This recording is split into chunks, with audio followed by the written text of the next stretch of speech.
గుంటూరు జిల్లాలోని వివిఐటి కాలేజ్లో women's day celebrations జరుగుతున్నాయి. ఇప్పుడు ఆ లైవ్ చూద్దాం.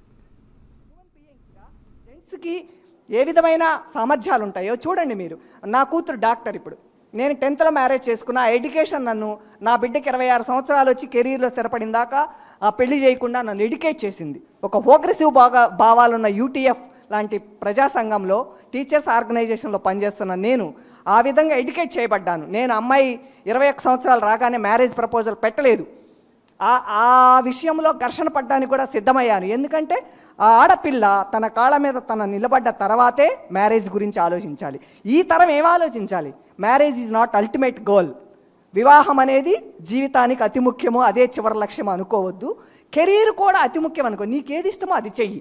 సంపాదన వస్తుందా రాదా కాదు, మినిమం తినడానికి తిండి బట్ట, తర్వాత నీకేది ఇష్టమో అది చేస్తే నీకు దానిలో నువ్వు ఫ్యాషన్గా మార్చుకుంటే దానిలో మీరు అచీవ్ అవుతారు. కాబట్టి మా ముందు తరాలకు లేని అవకాశాలు మేము ఫైట్ చేసి మీకు కొన్ని అందిస్తే మీరు ఇంకా కొన్ని అందిపుచ్చుకోవాలని, ఐక్యంగా ఉండాలని. మనకి సౌకర్యాలన్నీ కూడా ఐక్యత, మహిళల్లో ఐక్యత. ఇంకొక చిన్న అంశం మీతో పంచుకుంటాను.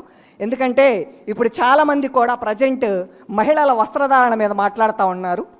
మీరందరూ మన వస్త్రధారణ వల్లే అత్యాచారాలు జరుగుతున్నాయి అంటే ఏకీభవిస్తారా? Very good. మొన్నే పేపర్లో ఒక అంశం వచ్చింది. కాన్సస్ యూనివర్సిటీ అమెరికాలోని మీలాంటి స్టూడెంట్స్ ఒక థీసిస్ కింద వాళ్ళు ఏం చేశారంటే అత్యాచారానికి గురైనప్పుడు మహిళలు ఎటువంటి దుస్తులు ధరించారు అని కొంత ప్రదర్శన పెట్టారు. ఆ ప్రదర్శనలో 6 నెలల పసిపాప బట్టలు ఉన్నాయి, పోలీస్ యూనిఫామ్ ఉంది, నర్సు డ్రెస్సులు ఉన్నాయి, వివిధ ప్రొఫెషన్కి సంబంధించిన డ్రెస్సులు ఉన్నాయి.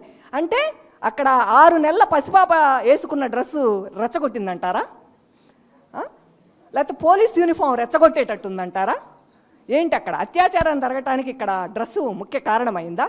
ఈ భ్రమలో మనం ఉండకూడదు. అక్కడ డ్రెస్ కాదు కారణం, మన ఆలోచన విధానంలో మార్పు రావాలి. ఆలోచన విధానంలో మార్పు రావాలి అంటే మొదట కుటుంబంలో పిల్లల పెంపకంలో మార్పు రావాలి. దీపికా పదుకొనేనో శృతి హాసన్ ఒకసారి చెప్పింది, మాకు జాగ్రత్తలు చెప్పడం కాదు, ముందు మగపిల్లల్ని పెంచడంలో మార్పులు తీసుకురండి అని చెప్పింది. ముందు అది రావాలి. మీ తరం ఖచ్చితంగా ఆడ మగని ఈక్వల్గా పెంచండి.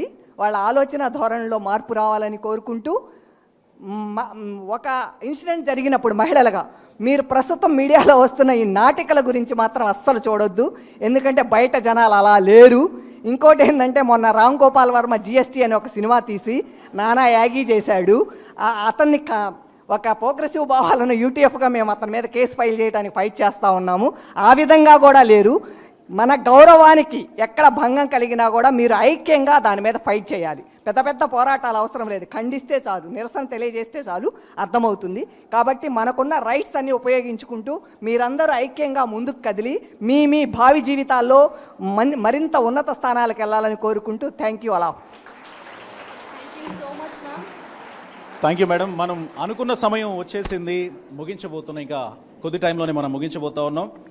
ఎస్, అన్ని రంగాలని అందరూ ఎంచుకుంటున్నారు, కానీ వ్యవసాయ రంగాన్ని మాత్రం ఎవరు ఎంచుకుంటున్న దాఖలాలు ఈ మధ్య కాలంలో ఎక్కడ కనిపించట్లేదు. కానీ వ్యవసాయ రంగాన్ని ఎంచుకొని మగాళ్ళకి ధీటుగా కష్టపడుతూ మగాళ్ళకి ధీటుగా సంపాదిస్తూ ఈరోజు ఒక ఐకాన్గా ఈరోజు గుంటూరు జిల్లా నుంచి భారతాపురం వినుకొండ మండలం నుంచి మన మధ్యలో వచ్చారు రమణ కుమారి గారు. వారిని సాదరంగా సగౌరవంగా వేదిక మీదకి ఆహ్వానిస్తున్నాం. మీ అందరి కరతాళ ధ్వనుల మధ్య వేదిక మీదకి రండి మేడం. ఆవిడ ఎలా కష్టపడుతున్నారు, ఏ పంట కాలాలు 2 ఉంటాయి, రబీ అండ్ ఖరీఫ్ అని. ఈ మధ్య కాలంలో ఆవిడ కష్టపడుతున్నారు. ఈ రబీ అండ్ ఖరీఫ్ సీజన్లలో వాళ్ళ భర్త కష్టపడుతున్నారు. వాళ్ళ భర్త ప్రోత్సాహం ఎలా ఉంది అండ్ తనని మోటివేట్ చేసిన అంశాలు ఏంటి అనేది ఆవిడ మాటల్లోనే విందాం 2 నిమిషాల్లో. Thank you. వేదికను అలంకరించిన పెద్దలందరికీ నా నమస్కారం. అలాగే ఈరోజు ప్రపంచంగా మహిళా దినోత్సవం కాబట్టి శుభాంజలి. ఇప్పుడు ఏంటంటే నేను వ్యవసాయ రంగం చేస్తాను. మాది మారుమూల ప్రాంతం. ఎవరైనా ఈ ఊరు ఏంది ఇట్లా ఉంది అది ఇది అంటారు, కానీ మేము వ్యవసాయం అనేది సేంద్రియంగా చేస్తున్నాం. ఇప్పుడు ప్రస్తుతానికైతే మేము షేడ్ నెట్ తయారు చేసుకున్నాము. ఐటీసీ వాళ్ళు, అలాగే ఉద్యాన శాఖ వాళ్ళు, బ్యాంకు వాళ్ళు, నాబార్డు వాళ్ళు సహాయం చేశారు.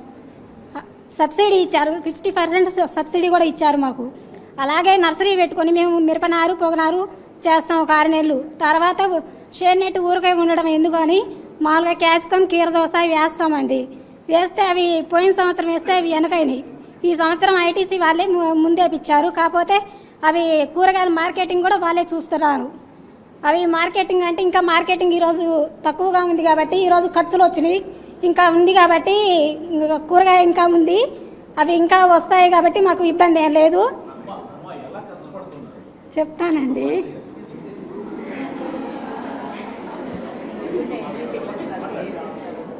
ఏంటండి? ఉదయాన్నే 6 గంటలకు లేస్తానండి. నేను ఇంట్లో పని చేసుకొని పిల్లల్ని స్కూల్ పంపించి 8ంటికి వెళ్ళిపోతానండి నర్సరీలోకి.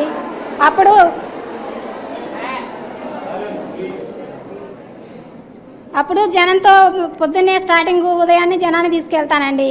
తీసుకెళ్ళి అప్పుడు సాయంత్రం వచ్చేసరికి 6 అయింది. మళ్ళీ అప్పుడు నర్సరీ అయిపోయిన తర్వాత కూరగాయలు అనేది మన సొంత సేకరితో చేసుకోవాలి. కూలి వాళ్ళని పెడితే ఏం మిగలవు. మనం కష్టపడి ఎదగాలని ఎంతో కృషి చేస్తున్నాను. అలాగే మనం ఇక్కడ వేదిక మీదకి రావడానికి కారణం మనకి ఏమీ తెలియదు. ఈ వ్యవసాయ రంగం అంటే మేము ఒక మారుమూల ప్రాంతం కాబట్టి వీళ్ళు ఏం చేస్తారు, ఇంత షేడ్ నెట్ పెట్టారు, ఇన్ని లక్షలు ఖర్చు పెట్టారు, వీళ్ళు 1 ఎకరం అమ్ముతారు అని కూడా ఎగతాళి చేశారు. అయితే లేని మేము మెలకుండా ఒక రోజు ఇంట్లో కూర్చొని నేర్చుకునే వాళ్ళం. అలాగే ఏం అర్థం కాక ఊర్లో అందరూ ఎగతాళి చేస్తుంటే సరేలే అమ్ముకుంటాం, మేమే అమ్ముకుంటాం కదా, మీదేం తీసుకోం కదా అంటాము. ఈరోజు మేము అంతర్జాతీయంగా జాతీయ అవార్డు కూడా తీసుకున్నాము.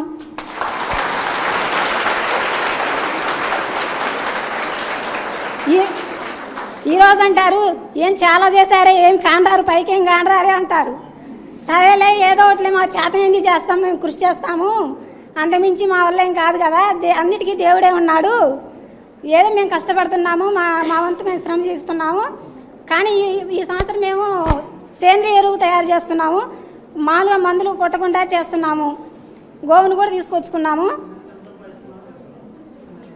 నెలకు 1,00,000 రూపాయలు సంపాదిస్తున్నాం మేము.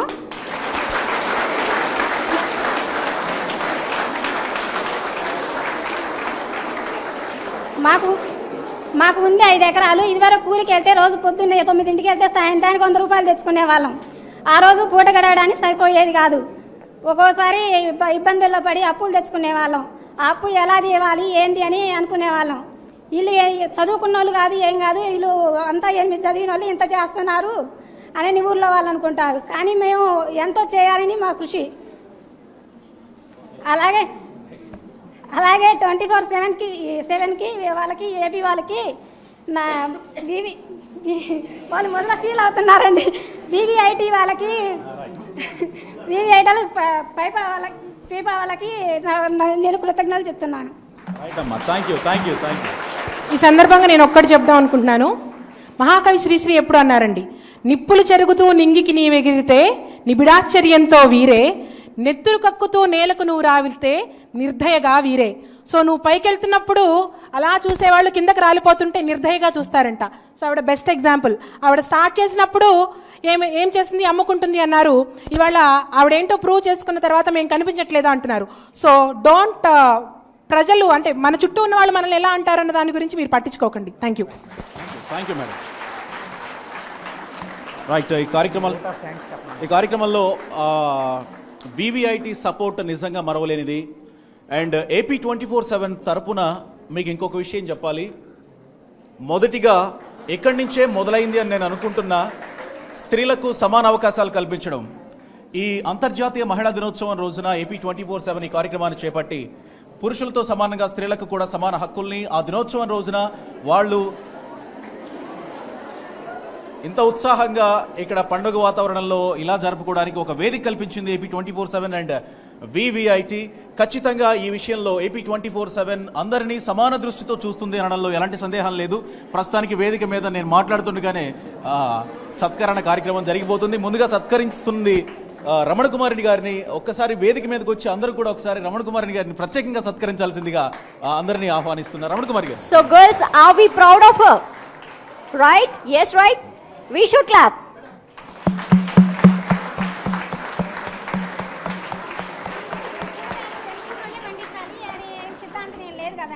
క్యాప్సికం కీరదోస బెంగళూరులోనే పండిస్తారు, మన ఊర్లో కల్లేం పండవు అని చెప్తారు. గుంటూరు జిల్లాలో ఏమి పండవని చెప్తారు కీరదోస అవి. కానీ మేము ఏది చూడాలి అని ఈ సంవత్సరం వేసామండి. కానీ పంటలన్నీ బాగానే ఉన్నాయి. రైట్. భారతదేశంలో ఇప్పుడు కూడా 60% ప్రజలు వ్యవసాయం మీద ఆధారపడి ఉన్నారు. మీరందరూ కూడా ఇలా తయారవ్వాలని కోరుకుంటున్నాం. ఎందుకంటే దీని వెనకున్న కృషిని చూడండి. మనం ఇప్పుడు వ్యవసాయ రంగాన్ని ఎంచుకోవాల్సిన టైం వచ్చింది.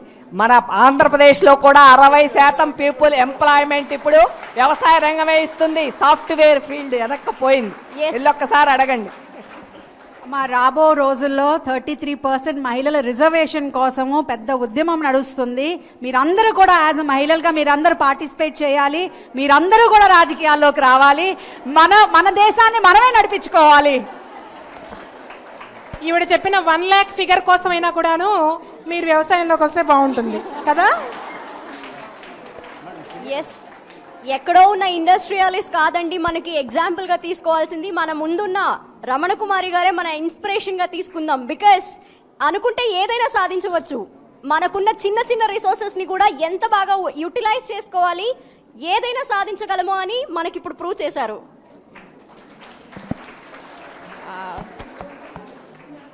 Don't forget that knowledge is power, and one knowledge I would like to impart for you to remember rest of your life is that you are the one who bear men, you are the one who bring out men in this world. So you have the power to mold them and make them as you want them to be. So that is what will bring change in the society. If you have that knowledge in you, that you control everything as a woman, and you are the main pillar for the change in the society. Thank you. Thank you. Hi girls, ఇందాక నేను చెప్పాను కదా మీకు, మనం ఎంచుకున్న రంగంలో మనం కృషి చేస్తే ఉన్నత స్థానానికి వెళ్తామని. She is better example.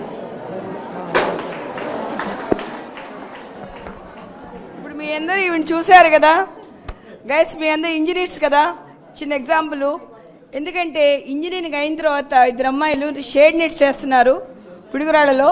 వాళ్ళు క్యాప్సికమ్ ప్రొడ్యూస్ చేస్తూనే అడిగాను, ఏంట ఇంత క్యాప్సికము ఏం చేశారమ్మా? ఇంజనీర్ మేడం జాబ్స్ లేవు, అందుకని సబ్సిడీ ఇచ్చింది.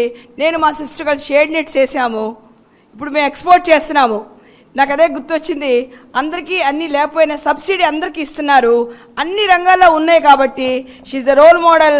మీరు చాలామంది ఇంజనీర్స్ షేడ్ నెట్స్ మరి పాలినెట్స్ వేసి మంచి గ్రోత్ తీసుకోవాలని మీకు చెప్తున్నాను అనమాట. దీంతో అన్నిటి సబ్సిడీ ఉంది, మీకు షేడ్ నెట్స్ కూడాను ఇంజనీర్స్ కూడా చేస్తున్నారు కాబట్టి మీరు జాబ్ రాకపోతే ఫీల్ అవ్వక్కర్లేదు. గవర్నమెంట్ మీకు ఎన్నో సబ్సిడీ ఇస్తుంది ఎంటర్ప్రెన్యూర్స్గా. Okay, take challenge, do all the best. Right. VVIT college యాజమాన్యానికి స్టూడెంట్స్కి ప్రత్యేకంగా ధన్యవాదాలు. And we would like to thank all the dignitaries on the stage once again. Yes.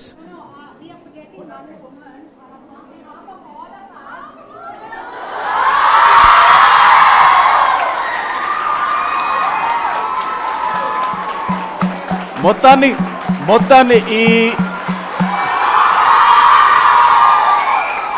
ఈ కాంపౌండ్ మొత్తాన్ని కనుసైగలతో శాసిస్తున్నటువంటి వ్యక్తిగా ఉండదు. I teach, preach every day, right? Happy Women's Day. And you should be brave like? Yes. Thank you.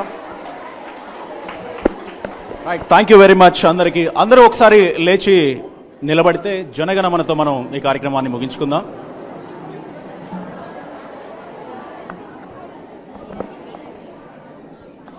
Jana Gana Mana अधिनायक जय हे भारत भाग्य विधाता, पंजाब सिंधु गुजरात मराठा द्राविड उत्कल बंगा, विंध्य हिमाचल यमुना गंगा उच्छल जलधि तरंगा, तव शुभ नामे जागे तव शुभाशिष मागे, गाहे तव जय गाथा, जनगण मंगलदायक